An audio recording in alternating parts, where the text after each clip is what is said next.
My name is Suleiman Aneru and I am many things, including a travel aficionado.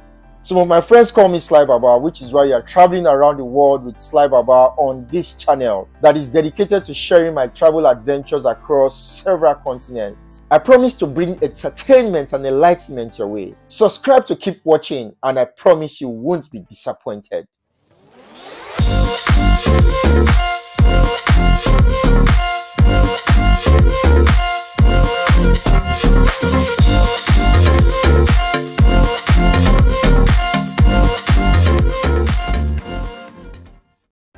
I recently made a solo trip across several European cities, and our focus for this video is the Dutch capital city of Amsterdam, where I only had less than a day, but made wonderful memories that I have curated into this video, with the hope you can replicate or build upon my experience if you ever have a similar travel plan in the future. I'm such a nice guy, right? Just because I am Mr. Nice Guy, let me at this point give you a quick snippet of the unplanned encounter I had in the streets of Amsterdam that awaits you in details towards the end of this video. Are you ready? Okay, I'm ready. You look like you know a lot about football. Is that true? I know a little, but I think I should be able to answer 2 questions. Okay, 4 questions and you can win this back. Okay. Name 4 Champions League winners.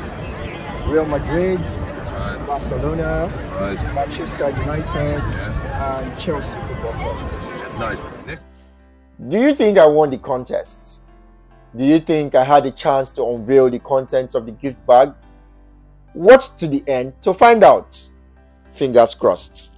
But before we get to the end of this video, please permit me to first do my best in summarizing everything that went into the planning of this trip, from getting the required visa to accommodation, flight tickets, and all general logistics. I believe this may be useful to someone. Do I need a visa for this trip? If you are someone like me who travels with a precious Nigerian passport, it is often inevitable to avoid the stressful inconvenience of visa application. It can be annoying sometimes, but I have since accepted this as my reality, and I factor visa processing into the planning for all my travels. Besides, for the sake of the roads, we must water the thorns. So let's get a visa. For this trip, I needed a Schengen visa, which currently gives travel access to 27 European countries within the Schengen zone. I applied for my visa online through the France Schengen visa webpage, where one is required to fill in all the necessary details for their trip. And afterwards, I booked an appointment with VFS Global to submit all other physical documents on my behalf to the French embassy, including my international passport for visa stamping. I got my passport back 5 or 6 days later and then proceeded to the next phase of my planning. Let's talk about flights. Sometimes I wish I had the magical powers to travel around the world just by snapping my fingers without needing to board a flight. Oh, I'm still here. Wishes are not horses after all. Anyway, flight bookings are an integral part of every trip, unless you own a private jet though. Else, you need to get yourself the best flight options according to your budget. I strongly recommend using various websites like Skyscanner, Skiplag, and Google Flights for price comparison before making a ticket purchase. You can also buy directly from the airline, or you could use a trusted travel agent. Planes are not the only means of transportation across countries, and in a continent like Europe, the trains can be really useful depending on your itinerary. In this case, I factored the trains into the plans for moving from one country to another during my stay in Europe, and I bought affordable train tickets online well in advance. Omayo is the best option for this in my opinion, and if you plan ahead, you can get cheap train tickets for as low as 10 to 20 euros. I had very limited time to spend in Amsterdam due to the number of other countries I was going to visit in Europe in less than 2 weeks. So I decided not to spend the night in Amsterdam at the beginning, but instead I'll tour the city throughout the day and hop on a late train out to the next country. However, I still needed to book accommodation for the various other cities I was going to be in Europe. In terms of accommodation generally, my default options are booking.com for a short stay duration and Airbnb for longer duration stays. Nowadays, the importance of reliable internet for communication and navigation can never be overemphasized, whether one is at home or abroad. There are free Wi-Fi available in most places, but I still strongly recommend buying a local SIM that provides mobile data when in another country. For connectivity, I got the Orange Holiday SIM valid for 14 days. The cost for this package is €40 and it comes with 20 gigabytes of data, 120 minutes of free calls and 1,000 SMS. Conversation about the planning is now completed, but permit me to quickly mention that before embarking on any trip, double check that your passport as well as your money and other valuables are in the right bags, because I once forgot my international passport in another bag that I wasn't traveling with, but I was lucky I got someone to send it to me before my flight, else I would have missed it. As for money, I prefer to travel cashless. Ensure the cards you are traveling with are well funded according to your budget for your trip, with a little extra for the sake of an emergency. It is also important to know the international transaction limits and conditions for all your cards, else you may get stranded. So much has been said. Now, let the journey begin. We are not going to war, guys, just on a trip. To begin this trip, I stayed at Leola Hotel for the night to avoid any Lagos traffic-induced pressure. I have a welcome note. Welcome, Mr. Suleiman and Nero. That's me. Washroom. Ooh, feels cozy. Feels cozy. Oh, a mirror, not so big, but works. And wash my hands here. Glass tabletop. It is not one of the very big and popular hotels, but it had a unique interior design that I really liked. Okay, I think I like it here. Got another mirror here. And what else do we got? We got me. Alright, see you when we see you. Okay, peace. I proceeded to the airport from the hotel and upgraded my seat from economy to something better at check-in. My little travel experience has shown that this is often a cheaper option. I chilled at the Oasis Lounge to avoid waiting at the cramped boarding area the Lagos airport is famous for. I went to the gate 30 minutes before boarding and boarded the plane without any stress. It was a very smooth flight, and I stood up a few times to stretch my legs. Then at intervals, I looked out the window to view the skies while appreciating the creation of the Almighty. Truly, beauty lies in the skies.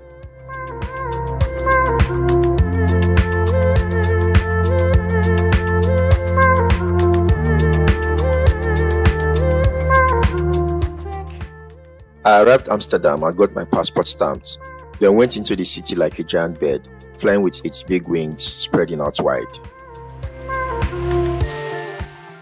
Actually, I first took some time to take in the very essence of the massive Schiphol airport, where I admired the KLM jet engine from one of their old decommissioned planes that they put on display inside the airport before moving outside to see the In Amsterdam sign.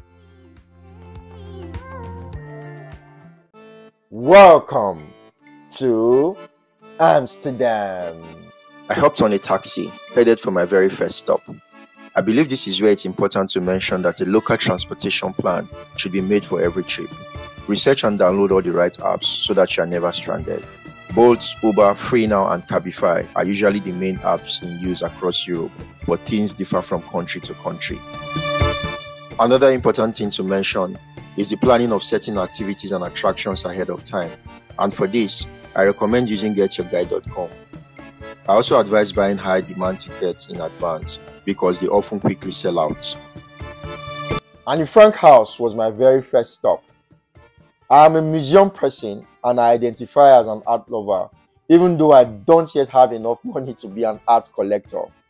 For this trip, however, I did not have enough time to go into the museum, so I moved around a bit and then went for a tour-guided boat ride through the canals of Amsterdam, and I must confess, this was one of my high points.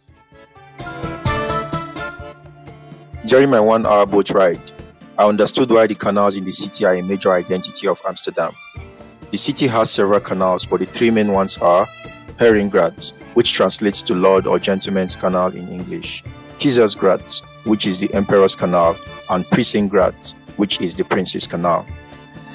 The approximately 3 to 4 meter deep canals were dug in the 17th century to serve the purpose of residential development, drainage and water management, as well as transportation and defense. The Herengracht is considered the section of the canals dominated by wealthy elites. Here we have the famous Golden Bend, that is home to expensive mansions and several important buildings. One of the most expensive hotels in Amsterdam and probably in Europe, the Waldorf Astoria, is located within the Herengracht. Imagine, guys, if you need to bring up a sofa. No way, it's too steep, yeah? That's why you're gonna see the beams and the hooks on top of the buildings. Did you notice almost every house has a beam sticking out with the hook? Yeah? So even nowadays, when you're moving places, you rely on the pulley system to bring everything up through the windows. Yeah? So if you're planning on moving here, always measure your windows first. Because if it doesn't fit your window, it doesn't fit at all.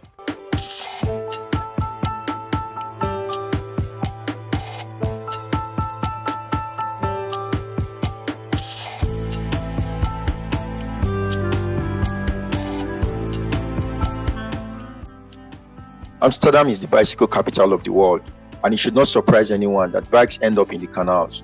But I was shocked when the tour guide said nearly 15,000 bicycles are pulled out of the canals every year, with some reports suggesting around 18,000 in 2022 alone.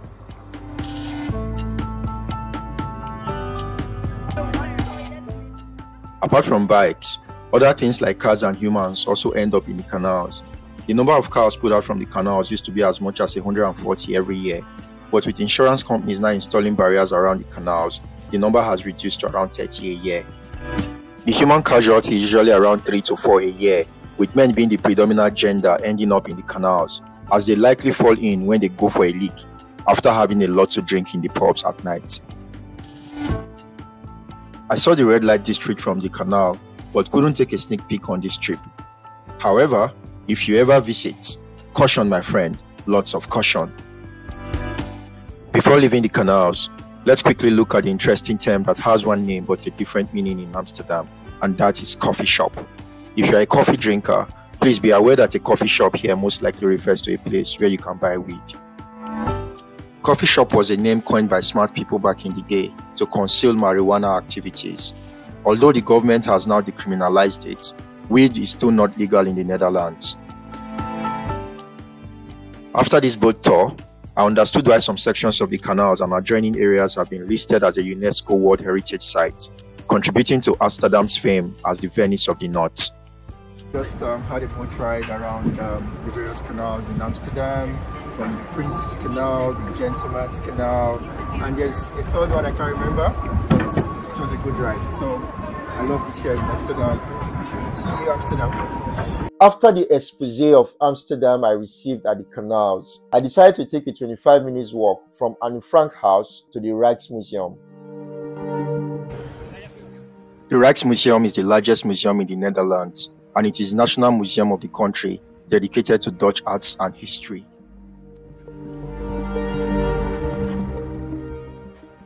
The museum has a collection of over 1 million objects, of which approximately 8,000 items of art and history are on display. Some of the museum's notable collections are paintings by Rembrandt van Rijn and Johannes Vermeer. Sadly, I did not have enough time to enter into the Rijksmuseum during this trip, but I was wowed by the performance of a young lady displaying her creativity within the vicinity of the museum.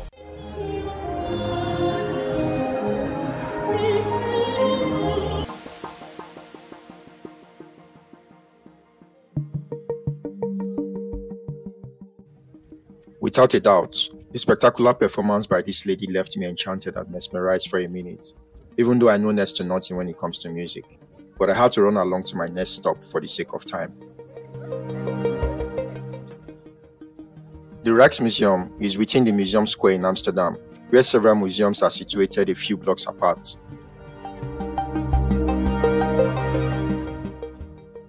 The closest to the Rijksmuseum is the Van Gogh Museum, which is a museum dedicated to the works of Vincent van Gogh. And just next to this is the Stedelijk Museum, which is a museum for modern and contemporary art and design.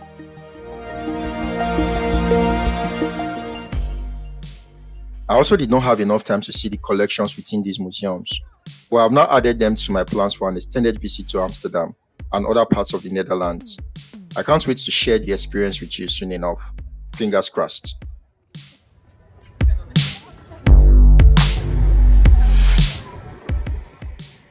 Next was a bus ride to Damrak, from where I walked to the Dam Palace and then to the Dam Square area.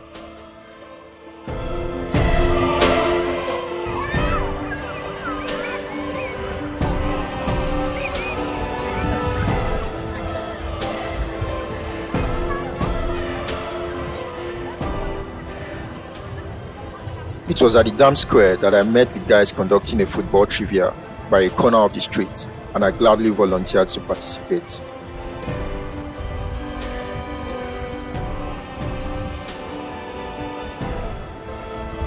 Name 4 current Dutch national team players. Virgin van Dijk. That's right. Wijnaldum. That's also right. Just give me a moment, I think I know quite a few now. I can hear your brains from here. Yes, you can hear my brain. Memphis Depay. Okay, we've got the one left. The guy in Barcelona, Frankie de Jong. Oh, that's right. Next question, second to last question. Name 3 clubs with a bird in their logo. With a bird. Tottenham Hotspur. 10 seconds left. 7, 6, 5, 4. I guess I'm not going to get it back after all. So sad. You did your best, man. Good luck next time. All right. I may not have won the gift bag, but I was happy to play. Being a good sportsman lies in the understanding that you win some and you lose some. What is more important is to play the game and play the game fairly. I quickly headed to the Amsterdam Central Station to catch my train to the next city in another European country.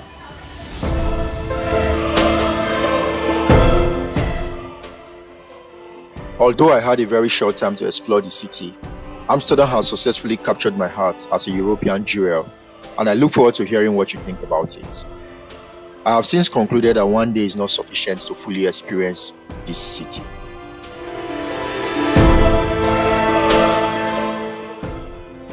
Every journey begins and every journey ends, but where one journey ends, another begins.